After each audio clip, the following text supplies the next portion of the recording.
Alchemists. Welcome back to the Film Alchemist podcast, the show where we take the movies we love, break them apart to find out what gives them their magic, alien magic. I'm your host, Josh Griffey, joined as always by my friend, co-host, and guy who would definitely get on a spaceship and abandon his fatherly duties.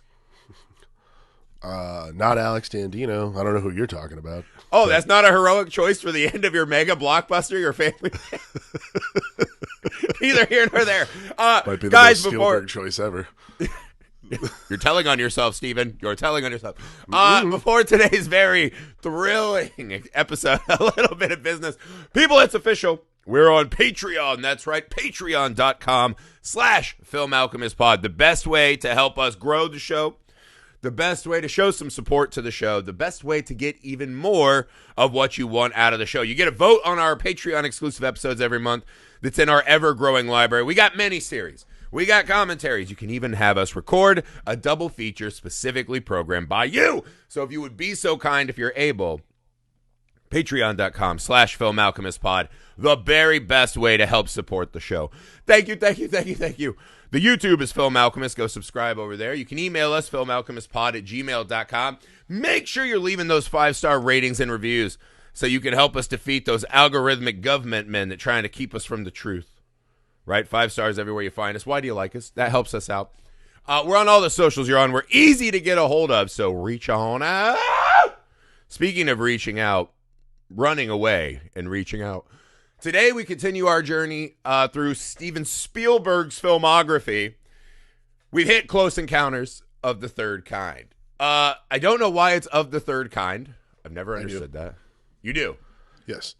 It is a phase of your encounters with the UFO. Close Encounter of the First Kind is a sighting. Second kind is an evidence. And the third kind is contact. Wow, I never knew this, and I'm a pretty big conspiracy junkie. I'll tell you why. Only reason I know this is because I saw the movie poster when I was Googling yesterday. That is why. It says it on the movie poster. It's something I probably should have known by now. But this is essentially a story of a man in our former college town, our alma mater. Good old Muncie. Yeah, Muncie, Indiana, shot to look like a suburban town in California. Because I assure you, there are no winding bluffs or cliffs in Muncie, It Indiana. looked luxurious, but I did miss the fact that there was no cheeseburger in paradise in the background of any of these shots. If you just really, drop some stank, right? Like, if you just, popped a Pennywise balloon of the Jerry Springer show all over this landscape, it would have been truer to Muncie.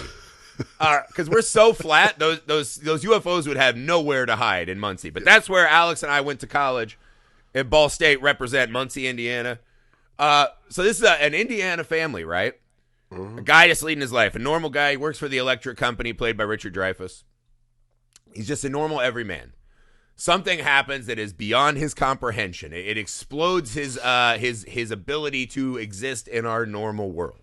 Mm-hmm. So it's this tale of questioning our place in the universe. It's this tale of what is worth pursuing, what is worth doing, which we learn is not much by the end of the film. It's a strange film. It's kind of meandering. It's very cynical at times, but when it is right, it is fucking breathtaking. Yeah. The filmmaking of this was a big step up for Spielberg at the time, I think. And it is really a spectacle movie. So, Alex, opening thoughts on Close Encounters of the Third Kind. It's a movie about wonder. I think that's really always the thing that I get from it. This is a great, they call it the staring in awe Spielberg shot? Yeah. The looking off camera, slack-jawed at something? That's exactly what this is. And, that's what the movie is. And I've only watched Close Encounters a handful of times. This is not one that I'm I gotta watch Close Encounters again. That is not generally my MO when I think of Spielberg's. Yeah. But it's undeniable that it's a really fascinatingly awe-inspiring movie because it is just this huge concept. I think this is what's interesting about early Spielberg movies is it deals with these bigger things in small places that just blow you away. There is this majesty to it that's so fascinating because it is just, to me, it's not difficult to comprehend that we're not alone in the universe. It's weird when people think we are. I think that's the most absurd thing I've ever heard in my life, is that we're the only thing in this whole fucking universe that's able to like have sentient life on it, on its planet. That's ridiculous. But Right. there is something, the phrase is not otherworldly, but there is something, the only way I can explain it is there is something vast and wonderful when you watch a movie like this, because you also are slack-jawed for some reason. You know, like it's a movie, like it's a movie, but there is something that's just like, like it does take your breath away in a lot of respects. Well, it does this really cool thing, right? Where it makes our world otherworldly in a way that's very relatable, right? Which is the kind of lies and the system that we've all developed, right? So that we can. I was reading this book. You know, sometimes I get miserable and I like to read philosophy books and make myself feel dumber. Yikes. And I was reading this nihilism book, right? And they talked about how we've completely just boxed ourselves into this system where we have these jobs and titles to earn this fake currency so that we can buy stupid shit that we don't need, so we can have our friends and family and neighbors come over and see our stupid shit we don't need and realize how great we're doing, when really we all just feel hopelessly empty inside. And I was like, yeah, that pretty much sums it up, right? Like, we all just like, why do we trade our one valuable resource is our time? Why do we just trade our time to buy stupid shit that we don't need for all these fucking dumb reasons, right? So I can pay $80 for Hulu and still have to watch commercials. Like, why do we do this to ourselves? But that's the world we lived in, right? We get married, we build families, right? We buy homes and cars and shit. Like, that's the world we're in. And the idea of that world ever ending is almost impossible for us to fathom, even as we read recreationally apocalyptic fiction or the Bible or whatever the fuck, right? It's impossible for us to imagine a fucking world where this isn't it. Yeah. And so watching this fucking normal guy, he gets woken up in the middle of the night to come to his fucking stupid job at the electric company. And there's a book in that I love in this movie, which is him in the background listening to these guys fighting about the power grid, right? Yeah. Between that moment and the end, when he is smiling and getting his hand taken and walked into that spaceship, he went from a guy who is a background character who doesn't matter in his own story to now he is the first person who's going to go on this ship that has absolutely crushed every law of reality we have. We see these pilots come back from the 40s, which is a weird addition to the story. So, like, we know that time is not a concept that we can believe anymore. God is dead. Yeah. So this man goes from us to this person that he's the one guy who's able to break out of this fucking Dilbert life cycle that we all live in. Yeah. I know Dilbert is no longer accepted literature, but that's what came to my mind. It's fine. Makes total sense to me. If you think of Dilbert as a long arc of a normal man who becomes a fucking fascist, it's interesting reading. It's quite literally nothing that I could think of that is more appropriate than Dilbert becoming a fascist at some point. It does make me think back to when I was an obsessive Dilbert fan when I was like 4th or 5th grade, which is weird because I didn't have a cubicle job, but I thought I related to my school desk. I used to have Dilbert ties I would wear to school. Like, I was really into Dilbert, like a massive collector. I watched the cartoon. Yeah, I watched and then it's like 20 years really later, I was like, oh, I forgot about Dilbert. Then someone's like, yeah, the guy who wrote it's a huge fascist and racist, and he's saying wild shit online. I was like, well, that's disappointing. That is disappointing. Well, you kill your heroes. What are you going to do? Yeah, I put Dogbert away a long time, so I'll be all right. But I liked it. I miss it. But that is the world. Imagine Dilbert's cubicle exploding. And he's got a front stage pass to fucking see that everything we do is bullshit. And so there is this very relatable parable, and it's attacking the Spielberg suburbanite life that he kind of evangelizes in his other movies. Mm-hmm. So I think Close Encounters sits in that really interesting pocket for him. Yeah, I mean, I think it's the everyman aspect is really specific. And also, I mean, it's good. It's not like it's a bad thing. Like, that's what I think this is something that Spielberg does best, and it's weird because it's a strange thing especially watching this movie too, because I started getting the sense, and I started thinking about like the other movies that we'll not just watch this month, but just Spielberg in general, and the like obsession with the everyman that he has is such a strange, almost like anthropological examination in a lot of movies. It's it's this weird thing he does, and you're just sort of watching it, and I think bird's eye view, thinking about it now and watching like these movies, I'm like, I think Spielberg thinks of himself that way, but he's not. Like he never was. Like it is this really strange. He was the like, world's greatest filmmaker at 12, as we saw in The Fabelmans. Yeah, well, I mean, exactly. He was never a well. I think. See, this is the other thing too, and this is fascinating. I just have to say again, I have to reiterate: if you watch his documentary on HBO, it's great. But you watch that and The Fabelmans, that is fucking propaganda, dude. I was about to say, like, he is really leaving out the like dirty deeds. I think this is the stranger thing about like doing this month, because look, there's not a single person in the history of movies, possibly life of the 21st century at this point, who can sit here and say that they weren't moved in some way by Steven Spielberg. Yeah. But like, it is weird having now the Fabelmans existing. It is hard to like extrapolate out what Steven Spielberg views as his life versus what we all know is actually things that have happened. Oh, because yeah. He's taken the ship hard into like he's now playing a version of a Tom Hanks character that he wrote. I was gonna say like he's his own version of the everyman. I'm like, I don't think. But you can't be a guy like Steven Spielberg and just be that guy for this long and not eventually become full of shit. Like if me or you tomorrow became like world-changing filmmakers, right? The likes of Jaws and you know, fucking Jurassic Park and Close Encounters and E.T. 30 years from now, we would be fucking absurd cartoonish versions of human beings as well. Right. Well, it's like that quote from it's like there's a quote from David Foster Wallace, and it's actually the title of the article of the movie The End of the Tour is based on, called "Of Course You End Up Becoming Yourself." Like it's one of those things. I'm like, this makes sense. Like watching this movie and thinking about the Fabelmans and all the other movies we're doing this month, I was like, this all makes sense now. Like that quote is about Steven Spielberg to me now, because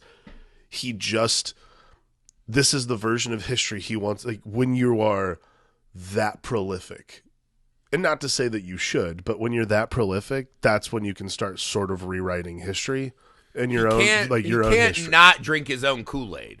Yeah, of course. But like that's what's interesting about that rare air that he's in. But to bring it back to this, like that's what's interesting about the Roy Neary character, is that he's someone who things are happening to. Mm-hmm. And it's not until the end of the movie, when he starts actually like kind of trying to take agency over these things that are happening, that's when like, oh, well, you're like, quote, your dreams have come true. Like if you hated your family and just want to go to a spaceship, then congratulations. Like I don't even know if it's that though, right? That is something that really struck me this time. It's very weird.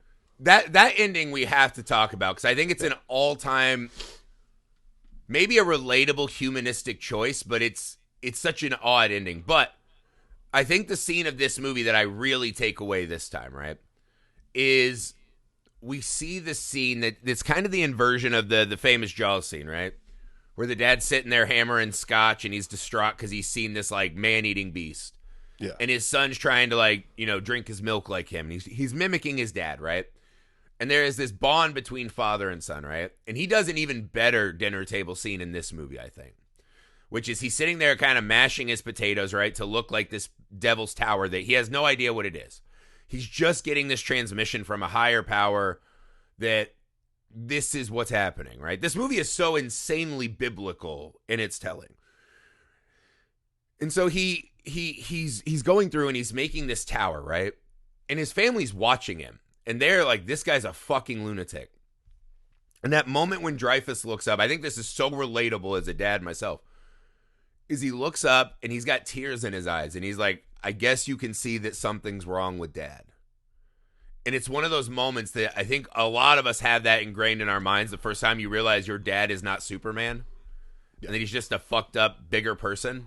And when he starts kind of crying, and then the son is in the background, right, also crying, and he's just like, I don't know what's happening. I know it's important. I know it's important. And him following that line of logic as he's ignoring the pain on his family's face because he cannot stop himself from being consumed. I think that messiness is beautiful in this film. I think you could argue that this movie really fucking meanders in that messiness. Like, it really fucking wallows in it in a way that is not narratively helpful at times. I mean, yeah, I would say I would say, to be honest with you, from the initial moment, like from the train track scene, like the train track scene is to me like, that's fucking A+ filmmaking. It's an he waves the truck behind, and then the ship's there, and the lights. Like, from that moment on, that next like 15 minutes rips. Yeah, that 15 minutes, like that little block, is unbelievable filmmaking. Like that. There's is the like mom who keeps letting her kid run into the street like 5 times because she wants him to get run over. There's a lot of parents who want to be out of it in this movie. Well, I think that's an interesting thing too. Is like, to me, like watching it feels like Spielberg trying to be Roy Neary in a lot of ways, but also it's that reflection that we kept. It is weird. It is hard to watch Spielberg movies. I think this is going to make this month very interesting. It's very hard to watch Spielberg movies now, not just with that documentary out, but also now that he's done The Fabelmans. It is hard to watch things and not see like, that's an interesting take there, Steve. I didn't realize, because I'm also a child of divorce, right? I didn't realize how traumatizing the divorce was for him. Yeah. I think a lot of us kids of divorce, you look back and you're like, that's kind of like my origin story moment. Right? I think that's fine. But I was like, he really fucking internalized that hard. Really, really hard. It's pretty intense. And it is a really fascinating, like psychological step, because pretty much every movie up through like, not every movie, like all his movies have some sort of there is some sort of refraction of that like earth-shattering moment in his life in every single movie we've seen. It's not a bad thing either, by the way. I mean, you pair these like personal apocalyptic moments with some kind of big sci-fi genre blanket. Yeah. And it was a formula for magic, man. I mean, it really was. But there's moments in that segment, right? Like him getting lifted up in the truck. Fucking awesome. We relate to it. The lights, it's beautiful. But that moment when he's sitting there in the calm and he sees the lights and he's like, I gotta fucking chase this thing. Bad. That's the moment in the film that this guy is dying, right? Like that character's dead. He'll never get to go back to his normal life. You cannot have that happen and then like, all right, it's Wednesday, I gotta go clock in. Like that cannot exist anymore. Yeah. And so I think this segment of filmmaking, right, is you mix that relatable moment where you're like, I cannot do this bullshit job anymore. I can't live like this anymore. With this, the awe and wonder of the spaceships coming around the bend, right? The flying and him looking off, as he's looking at this imaginary cliff in Muncie, Indiana. The cop flies down and he stands on that cliff and he looks out at the whole world, which is now moot to him. Yeah. Beautiful filmmaking. Yeah. By the time we get to he's digging up his yard and throwing plants in the house to just make a big sculpture when he's already made the like Play-Doh sculpture. The mashed potatoes? So he did it with mashed potatoes, right? And then he made it with the little Play-Doh and he's like, I'm over it. I'm better. He rips the top off and he's like, that's it. Then him fucking throwing all the dirt and plants in to make like a 10-foot tall version in his living room, in his robe while the neighbors watch. I know it's kind of an iconic scene now. That's fucking stupid. That's a fucking stupid scene in this movie. I think I don't know. I love him jumping on the front of the car in his robe to try to stop them. Because it finally dawns on him that how far this has gone on them. No one is fucking. I mean, it's an absurd. He's stealing the neighbor lady's duck fence. Like it's kind of this classic Spielberg like fun campiness. It's ludicrous.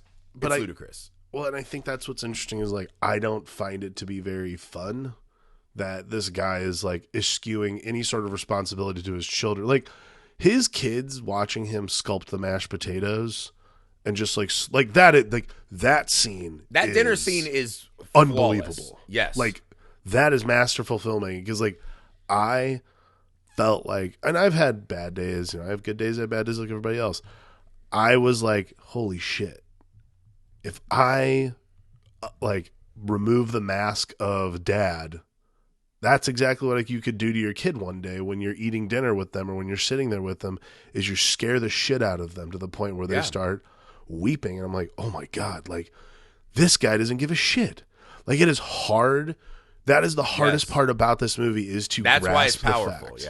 Yeah, like I can't grasp, and I'm not saying that I'm like father of the year or anything, but I cannot grasp the fact of like not paying attention to the people that you love around you and what you're doing to them by being kind of out of your gourd, man. So the moment when he's crying and the kid sees him crying and he's like, cry baby, cry baby. Apparently that Spielberg did that to his actual father, they talk about in the doc. Because his dad kind of took the bullet and he's like, I'm leaving your mom so she didn't like look like a bad person for fucking his friend. It's very weird. Like that whole Fableman's era thing is weird. But he talks about it in the doc that his dad was crying, right? Because the love of his life is like now fucking his best friend. And Spielberg just berating his father, calling him a cry. So that thing that the kid does to Dreyfus, he did to his own father. And you're like, those scenes, right? Or him laying on the bed trying to like, what do I do now? Those scenes are fantastic. When you make it as stupid as I have to shovel dirt into my house and steal the duck fence, now you're putting a comical mask on this to where it's okay for us to say fuck his family. Well, it's no longer whimsical at that point. Now you're just like the whimsy. But that's what I mean. They're trying to add whimsy into this fucking. Well, I think it's the wrong fucking final death note of the family. It feels like the wrong flavor of whimsy. Like mashed potatoes and Play-Doh are one thing, but when you like destroy your house, that's another thing. And it doesn't even make sense. He already has a fucking model. He's a guy. He's a fucking train hobbyist, so we know that his life is sad and miserable already. Whoa, Bobby Bacala. Bobby Bacala liked his trains too. I mean. Yeah, how'd it go for that motherfucker? How'd it go for that motherfucker? Hey, blew up. Died amongst his trains, motherfucker. But no, that's what I mean. It's just, it's so fucking stupid of a moment in this amazing movie. Yeah. Because like the first spaceships in the family drama is so fucking tight and good. Once we get to that fucking like the living room scene, I'm like, this does not work for me. Yeah. It's kind of the one big miss of the movie for me. Almost everything else I love. Like everything with the aliens in this movie is top fucking notch. The home invasion, which essentially Shyamalan's like, I'm just gonna do a whole movie of that.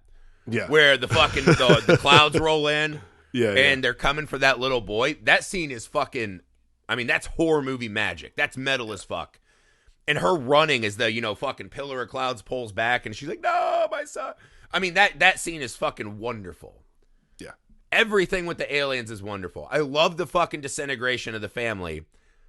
Maybe don't try to make it a fucking Hal Ashby for 5 minutes. You know what I mean?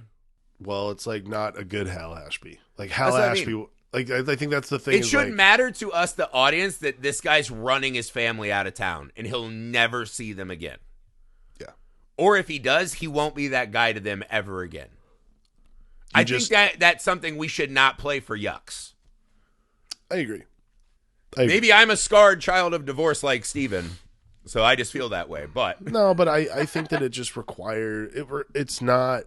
It's a bridge too far. That's how I'd say. That's what I'd say. It's just one too many things that make him so unsympathetic until the end. You know, I think it's one of those. He always tried so much to make it these personal tales with these bigger kind of movies, right? Like he was kind of always a fun first director, and it's like this is a dark water for him in that early phase of his career. Right. Like in E.T., the father's gone too, but it's kind of played as like, oh, bummer, but now we have an alien, so that's cool. Right. This one like really stews on it. But this movie's dark all around, right? Like when we see the government, so like we just learned in this movie the government's just gonna slaughter a shitload of animals for like their clever ruse. Yeah. Like it gets pretty dark as we go on, right? When he hugs that other blonde lady who lost her kid, you're like, oh, he's definitely having an affair and leaving his family anyways. This could all be a fever dream excuse for why he's gonna destroy his family anyways, right? Like, I mean, this is fucking muddy waters at best. Yeah. It's it's a weird, like, and then there's a whole other, what's interesting is you spend so much time with Roy Neary and this is Melinda Dillon's the mom. Like you spend so much time with these people to care about these people.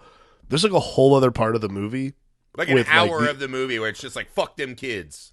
With like, well, no, there's like, besides that though, there's like a whole other plot in the movie of, yeah, like the government, like it's Bob Balaban and Francois Truffaut, who I completely forgot was in this movie. Like, I did too. When I turned it on, I was like, French guy, why does that guy, Jesus Christ, is that Francois Truffaut? Jesus. Like, Yeah. I was rock solid performance. Yeah. Yeah, I know. It was great. I could not have, like, if you had said Francois Truffaut's in this movie before I watched it, I would have been like, fuck you. There's no way. Like, well, it has this weird, like, 10-minute cold open where they're in the desert. It's like this movie really is reaching for a lot of shit, right? Well, it's reaching really high. What this is a movie of is it's our fucking world as personified by one family being destroyed. We are watching the fabric of all of the American dream be fucking ripped to shreds, right? In a world where this ship comes down and that happens and there's aliens and they kidnap people who haven't aged for 60 years, whatever, we cannot have State Farm commercials anymore. Like, the world has changed at a genetic level. I think what's weird about this movie is that, for me, Spielberg is like the master of, like, let me show you 10 minutes of the top of this movie that's going to make you sit for the next 2.5 hours. You're like, okay, cool. And he's undoubtedly good at that. What's weird about this movie is the first 10 minutes of this movie aren't not like, I'm engaged. I forgot they were in there. Yeah. Like, I was watching and I was like, did I turn on the wrong movie? I had to pop it. These first 10 minutes, I'm like, oh, wow, I'm really engaged. And then it shifts to Muncie and you're like. Which is way better. No. If at the 10-minute mark we get. Infinitely better. At the 5 to 10 minute mark, if we get Dreyfuss in his truck, no one is fucking leaving that movie. No. Not a fucking chance. The top with Bob Balaban and Francois Truffaut in the desert. You're sitting there and you're like, all right, cool. This looks really interesting. And then it shifts and you're like, what was that other part? This is the movie, right? You're like, that's cool. But like, why are we like, and it doesn't come back around until later enough where you're like, was that just a gag to get us into the theater? Like, what is what is the top of the movie? And then it starts coming around, but you're just that was a weird addition. I don't know, because that's what I mean. I think this movie, it's trying two things, right? So it's this big kind of the day the earth stood still movie, right? Where we find these old planes, right? Oh, aliens must have took them. I love the scene when they're in India, right? Yeah. And that all the people are harmonizing. Cool. It's like, where did you find it? And all the fucking hands shoot to the heavens. And you're like, holy shit, right? But now we know that the whole world is going to know about this and not just Americans, right? It's this kind of world-shattering event. And so jumping betwixt those and just having this one man kind of be our microcosm of the bigger problem, it works. But I think the really focusing and hard, like the best part of that story, besides all the cool alien stuff, spaceships are beautiful, right? All that's great. Him in that house disintegrating before he became, a fucking Marvin the Martian cartoon is awesome. Right. Like, that part of the movie is what I think really is what bonds us to the film. And then we kind of get these extra, it's almost like there's a whole other movie of like, oh, all right. Like, that's cool. Right. Well, there's like the A plot of Roy Neary, who was like the guiding light for this movie to get us to watch it. And so then like a third of Starman. Yeah. So we can all feel something. Nail on the fucking head. Yeah. There's this. And then, there's the Starman B plot that it works, but it's more just like, of course the government's involved. Like, there's this. Well, the government murdering cattle and like they're causing riots in that town. Like, human beings are going to die trying to escape this town, right? Yeah. So it's a good backdrop, right? By the time we get to that, he's gonna run up the mountain and like dodge smoke and all that. Like, the government's gonna dust him. Yeah. All right, we're kind of spinning our wheels until we get to one of the greatest set pieces in movie history. I mean, it's that finale on the mountain. It's top 5. I mean, Top 5. As far as just like a movie set piece, that's fucking hard to best. That ship is one of those things, like when I was a kid, I saw that. I saw this on like AMC when I was way younger, and it blew my fucking mind. Well, it I didn't know scared what me movie when I was saw watching. it as a kid. Because I saw the scene where they were like coming for the kid, and you're like, fuck. So when the big ship comes, you're like, holy fucking. Right. Like, the ship didn't scare me. The alien scared me. We can get to that. But like, the ship was unbelievable. It is just one of those things. Like, there are things that, we talk about this with Jurassic Park sometimes, but like, there are things in Spielberg movies, these technical achievements that still hold up, that are not like at all. He one was of those often things at the like, cutting edge of this kind of stuff. Like, it's 2023, and I'm still just like, Jesus Christ, dude. Like, that is fucking visceral. It's incredible how good it looks. Oh, I mean, and then the matching, it's like that old Simon Said game we had as a kid where it's like the lights and the sound. Beep, boop, boop, beep. But it's so, like, that little sound, right? Those harmonics together. I mean, it's so iconic in my mind. And I love their interplay. And I love when it retorts with, like, this voice of God, like, "Bah," and it's fucking blowing the windows out. And some people are scared, but mostly they're locked in on this thing. It's just wonder. It's a complete rebirth. It's like being there at the Big Bang. I like that the ship does the Jaws theme, too. I like that, too. John Williams is like, well, I'm running out of time. I'm going to recycle a riff. No one will notice. No one will notice this riff I totally won an Oscar for last year for.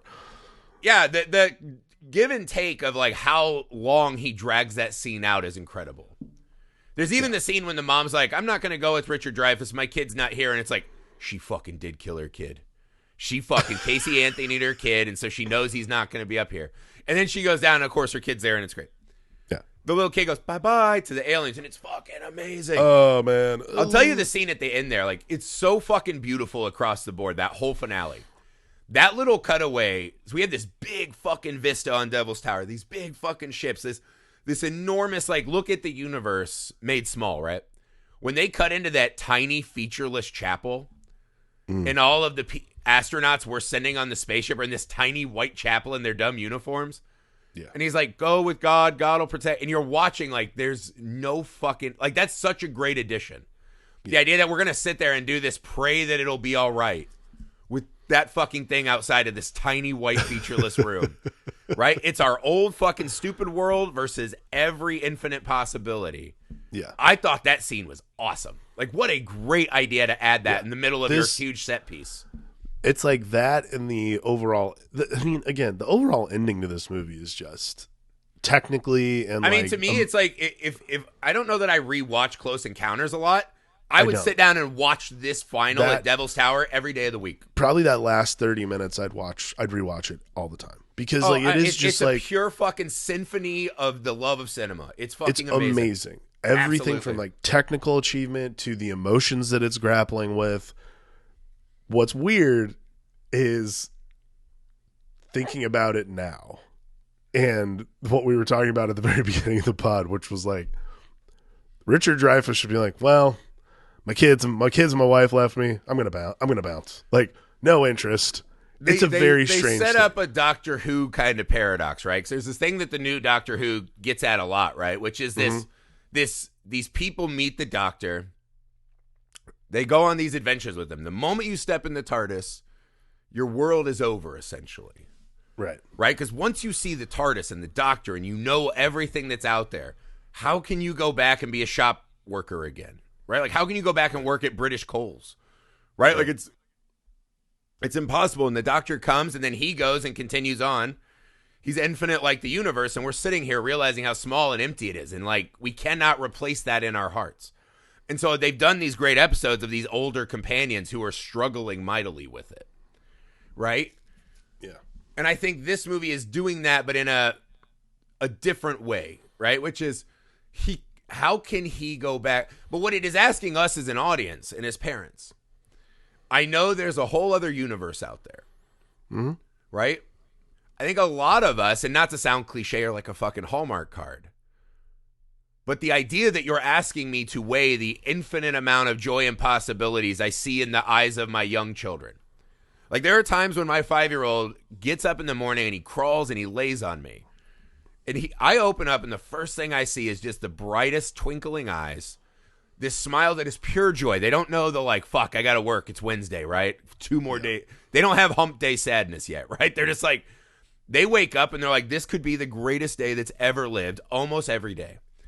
And I see the infinite joy and happiness on his face. And it makes life worth living, right?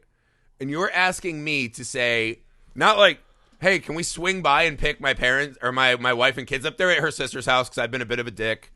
You know, can you translate that to the aliens, right? Yeah. You're asking me to say that whatever's on that ship is so important that it outweighs looking into the eyes of your children. And that's a hard pill for me to swallow. And he doesn't have teenagers who are in that, maybe I hate this kid phase. No, but he has little kids. It's hard. It's hard to think about it. It's hard to even like. I get people leaving their wives. Not to talk shit on our wives. We both love our wives.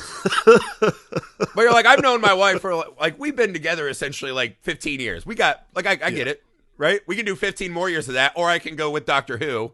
I'm on it, right? But the kids is like a really hard. I'm sorry, Amy. She listens. I apologize. I wouldn't leave you either. Maybe. Not for another woman. For the doctor.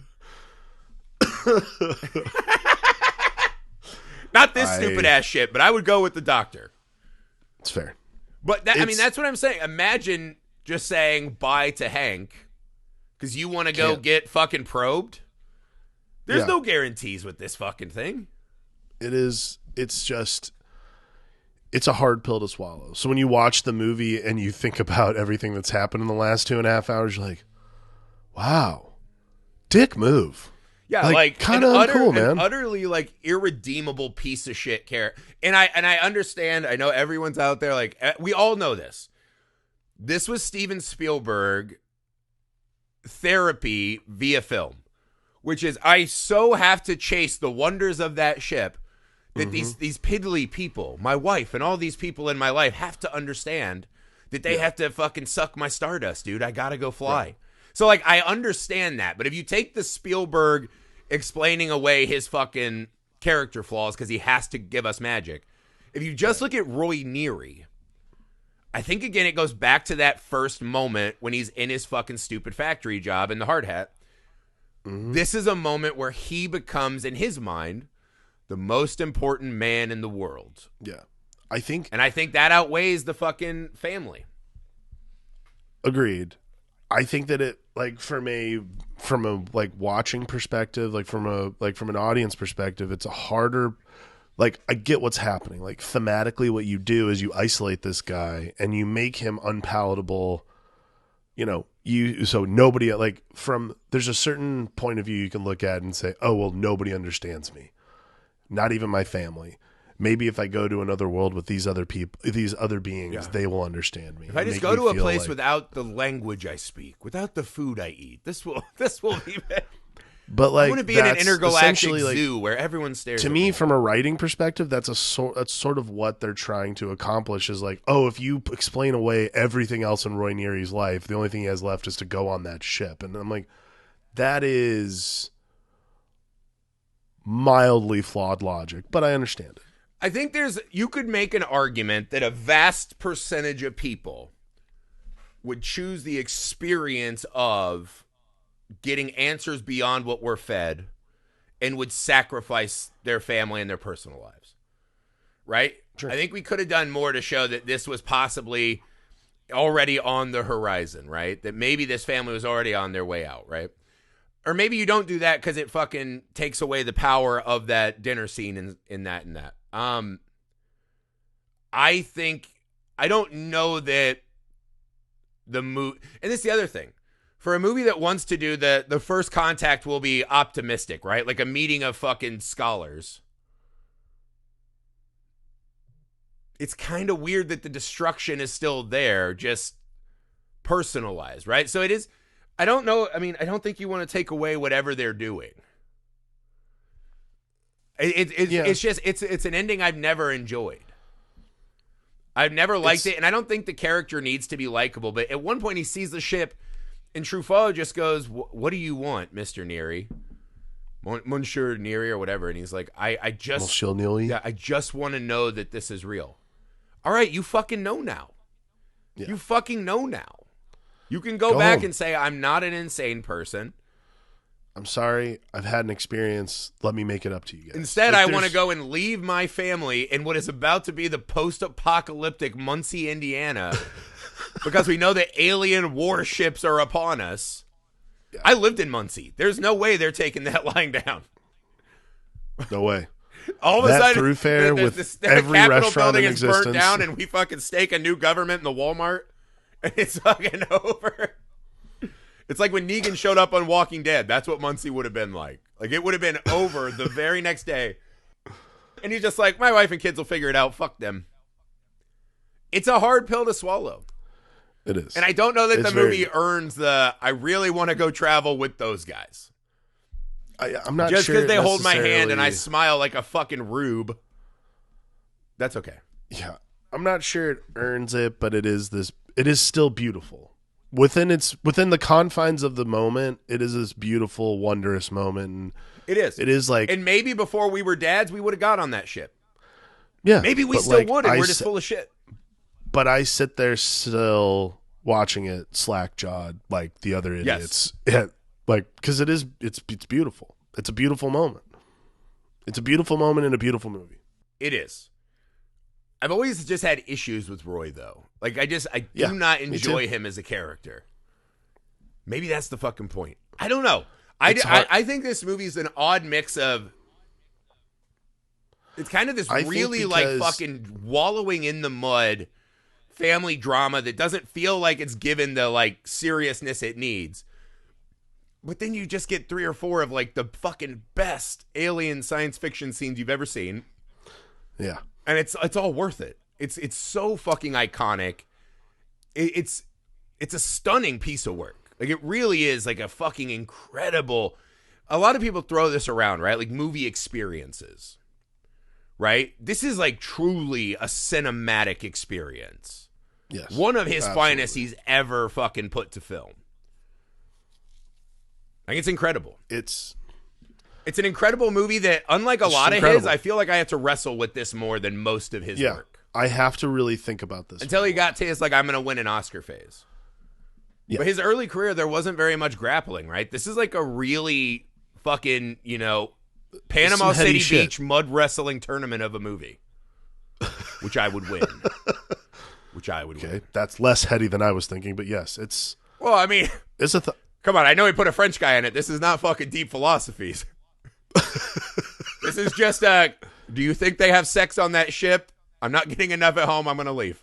I'm tired of working for minimum wage and being on call. Honestly, I take back my thing. I think 90+% of people would get on that ship. That's fair. And that's the thing. The movie is played. There's so much biblical imagery. I think it's giving these aliens this religious experience of seeing them. Yeah. That I think somehow we're all ingrained, even those of us that know religion is just the dumbest fucking thing that we've ever invented as a species. I think there's a superstition built in at a genetic level that we might still go on that fucking ship, dude. We might still do it. I mean, there's always a question. We've at least all had that day at work where you're like, you know what? I'd probably get on that ship today.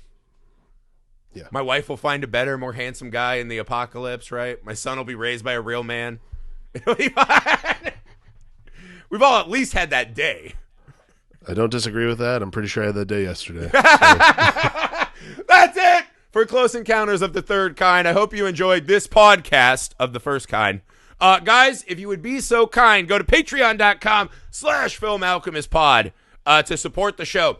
The listeners this month are getting to vote on, selected by our friend and patron, Mason had a great idea, that the Patreon exclusive this month that they get to vote on are movies produced by Steven Spielberg. So beyond just what he directed, he's had this fucking enormous impact on Hollywood movies. Yeah, man. So DreamWorks. Yeah, they're getting to vote now. We picked 4 Steven Spielberg produced movies, and they're getting to vote. If you want to know what they are, go to patreon.com/filmalchemistpod so you can enjoy those episodes over there. Help us support the show. Help us grow the show. We appreciate it. The YouTube Film Alchemist, the email filmalchemistpod@gmail.com. We're easy to get a hold of. We're on the socials. We love to hear from you guys. If you have an idea for a curation, movies you want to hear us talk about, just let us know, man. We love to hear from you guys. Thank you for your time. Thank you for your support. We hope you enjoyed this pod on Close Encounters. We'll see you next week for E.T. the Extraterrestrial. Bye!